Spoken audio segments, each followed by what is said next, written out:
My sister got everything handed her growing up: new cars, private school, designer trips, and all the attention. Then, at Thanksgiving dinner, she found out I had $26 million and had a complete meltdown in front of everyone. My uncle screamed, and my dad just stared. My name is Madison Cole, I'm 31. And if you think money fixes old scars, stay tuned. I grew up in a house where love was a competition disguised as parenting. My sister, Brielle, was the favorite. She was the gifted one, the one with ballet recitals, Ivy League tutors, and applause after every minor achievement. I was the quiet one, hand-me-down clothes, public school, and the kind of encouragement that sounded like obligation. When I graduated high school, Dad told me, "Be practical. You're not like your sister." So while Brielle studied art history in Paris, I worked double shifts at a diner, saving every tip in a coffee can labeled someday. Someday came in the form of a startup job in Austin. Data analytics. Long nights, ramen dinners, and zero expectations. I worked until my name mattered, and when the company went public, my stock options changed everything. Overnight, I became the thing my family never expected: the wealthy one. I didn't flaunt it. I kept quiet, sent Dad a new truck anonymously, paid off Mom's medical bills, even covered Brielle's overdue credit cards once. But secrets have expiration dates.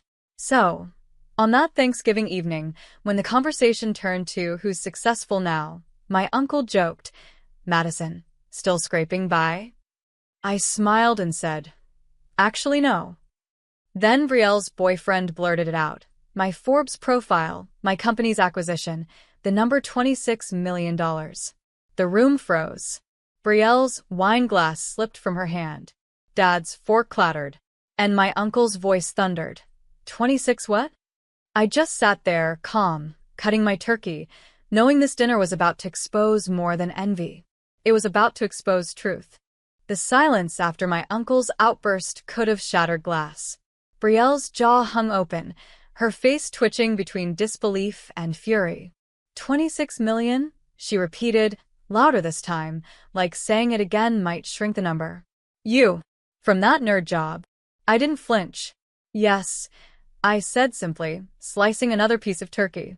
That nerd job turned into a global analytics firm. I just didn't think it was dinner conversation. Mom tried to smooth things over, her voice trembling. Brielle, sweetie, let's not make a scene. But Brielle was already standing, eyes blazing. A scene?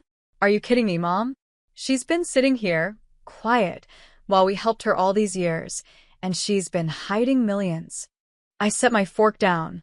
You helped me? I asked. You mean those years I was living out of a studio apartment while you drove a Range Rover paid for by Dad's loans? Dad's head snapped toward me.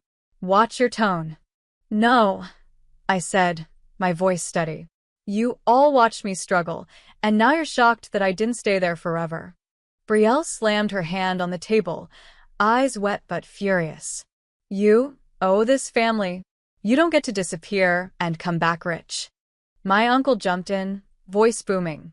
She's right, Madison. Family sticks together. You've got enough to make everyone comfortable. Why hide it? Because it was never about comfort. It was about control. I leaned back, studying their faces, the people who'd once pitied me, dismissed me, and now saw me as a walking ATM. You didn't ask how I earned it, I said. You just want to know how much of it you can have. Brielle's voice cracked. So, you're not even sorry? For what? I asked. For surviving without you? That's when Dad finally spoke, soft, distant, like a man realizing the hierarchy he built had just collapsed.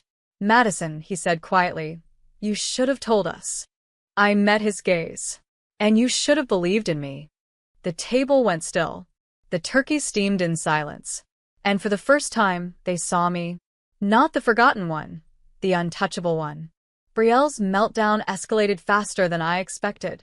She grabbed her napkin, threw it down, and shouted, You always wanted to outshine me. You probably planned this. I stayed calm. You can't plan success, Brielle. You work for it.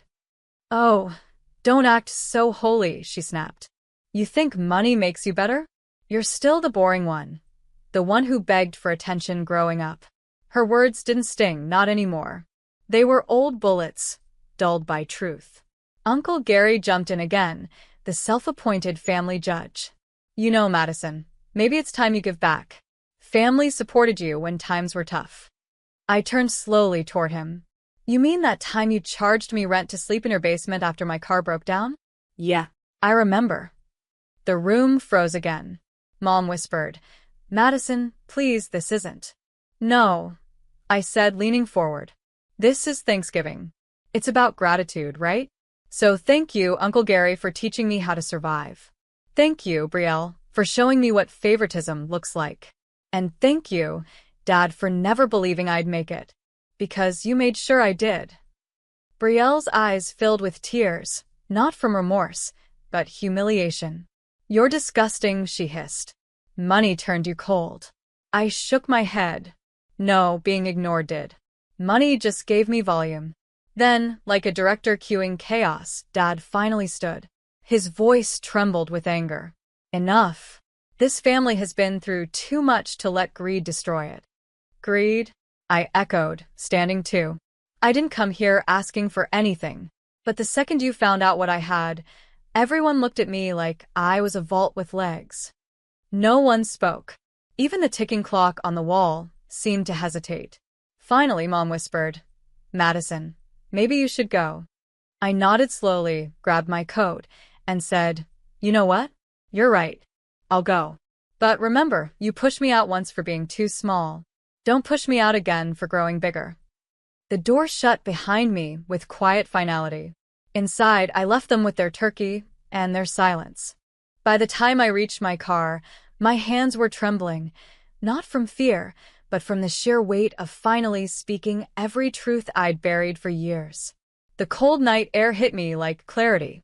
I sat behind the wheel, staring at my reflection in the dark window. For once, I didn't see the invisible daughter. I saw the woman who'd built something no one could take. But the family war didn't end that night. The next morning, my phone blew up, missed calls, group texts, guilt messages dressed as concern. The family chat thread was on fire. Brielle, can't believe you'd humiliate me in front of everyone. Uncle Gary, you should apologize. It's not right to flaunt wealth when people are struggling. Dad, let's talk privately. We can still fix this. Fix what? Their pride? Their illusion that I'd always stay beneath them? Instead of replying, I posted one quiet message in the chat. No one's entitled to the life I built. I owe no one an apology for thriving. Then I muted the group. An hour later, Dad showed up at my apartment. No call. No warning. He stood in the hallway holding a pie box, pretending it was a peace offering. Madison, he began, his tone softer now. Brielle's hurt. You embarrassed her. She embarrassed herself, I said. I didn't raise my voice. I just stopped pretending. He sighed. You've changed. I looked him in the eye. No, Dad. I just stopped living by your script. He opened his mouth to argue, but his voice faltered when he saw the framed newspaper article on my counter. Austin's youngest female tech executive to launch community grant program. His eyes softened, confusion flickering into pride he didn't want to admit. You're helping people now? Yes, I said simply. The kind who never got a chance. The kind you never believed in. He nodded slowly, unable to meet my gaze. Your mother would have been proud, he murmured, before walking out quietly. And for the first time, I didn't chase his approval. I just let him go. The following week, the story took on a life of its own. Not online, but inside my family's whispers. Brielle had gone full meltdown mode. She called mutual friends, sobbing that I'd ruined Thanksgiving, that I was heartless, that money had turned me cruel. The irony? Every person she called already knew my story. They'd seen the years I was left out of vacations, the birthdays forgotten, the way Dad used to introduce me as the other one.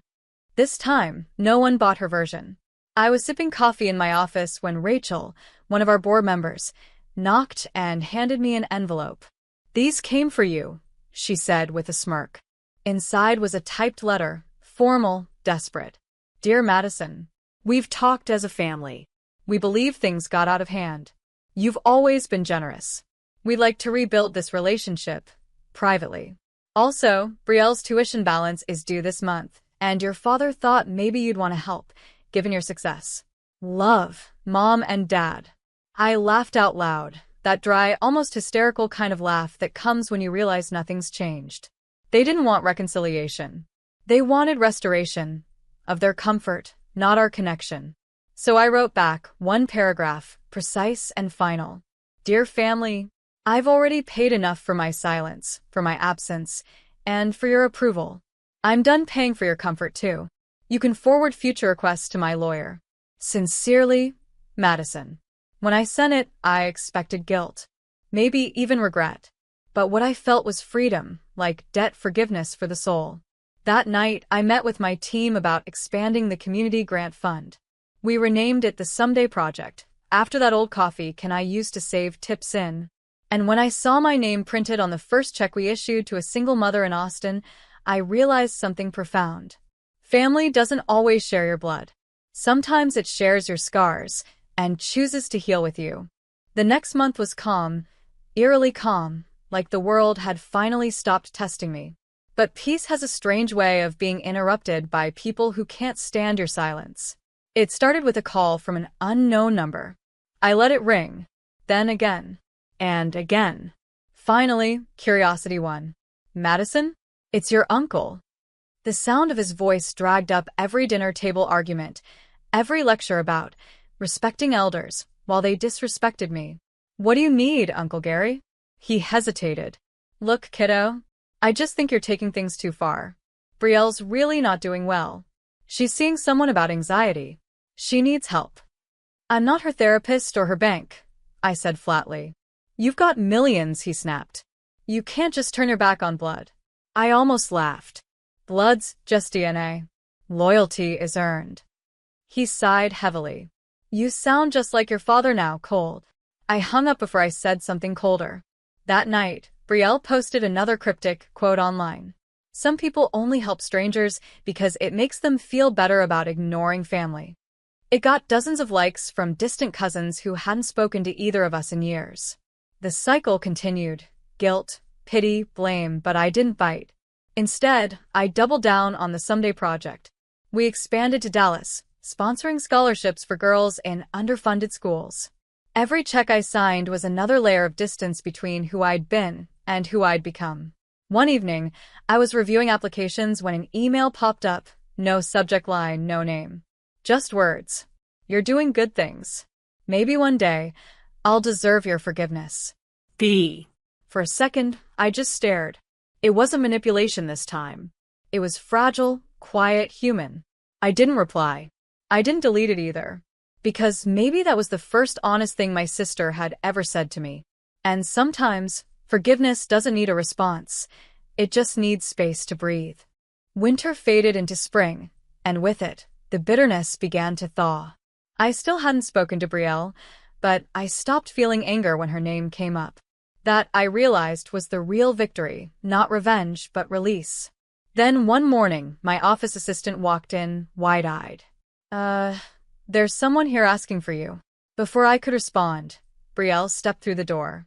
She looked nothing like the polished golden girl I grew up resenting. Her hair was tied back messily, her eyes swollen from crying, and her designer bag replaced by a canvas tote. She stood there awkwardly, clutching an envelope. I didn't know where else to go, she said softly. I stayed seated, arms crossed. Why now? She took a shaky breath. Because I need to apologize while it still matters. I didn't say anything. I let her speak. I hated you, she admitted, voice trembling. Not because you did anything wrong, but because you survived what I couldn't. Dad made me feel like the world would fall apart if I wasn't perfect. You left that house and built something. I stayed and pretended. She handed me the envelope. Inside was a letter. Handwritten, tear-stained, messy. I lied about you because I wanted to feel important. I broke something I didn't know how to fix. I don't want your money. I just want peace. When I looked up, she was crying silently. I can't erase what I did, she whispered. But I can start telling the truth. I stood, walked to the window, and stared out at the skyline that used to feel like distance. "You already did," I said quietly. She nodded, wiping her eyes. "Can I hug you?" It took me a moment, then I nodded. It wasn't forgiveness. It was acknowledgement. Two grown women realizing the war had finally ended. And for the first time, I held my sister without resentment in my hands. 3 months later, our family gathered again, not for another tense dinner, but for something simpler. A community banquet. The Someday Project had officially funded its 100th scholarship. Reporters mingled, local leaders spoke, and I stood at the podium under the soft glow of stage lights, looking out at a crowd that included faces I never thought I'd see again. In the front row, Dad sat beside Brielle. He looked older, smaller somehow, but there was peace in his eyes. Brielle gave me a nervous smile, not the old smug one, but something fragile and real. When it was my turn to speak, I took a slow breath.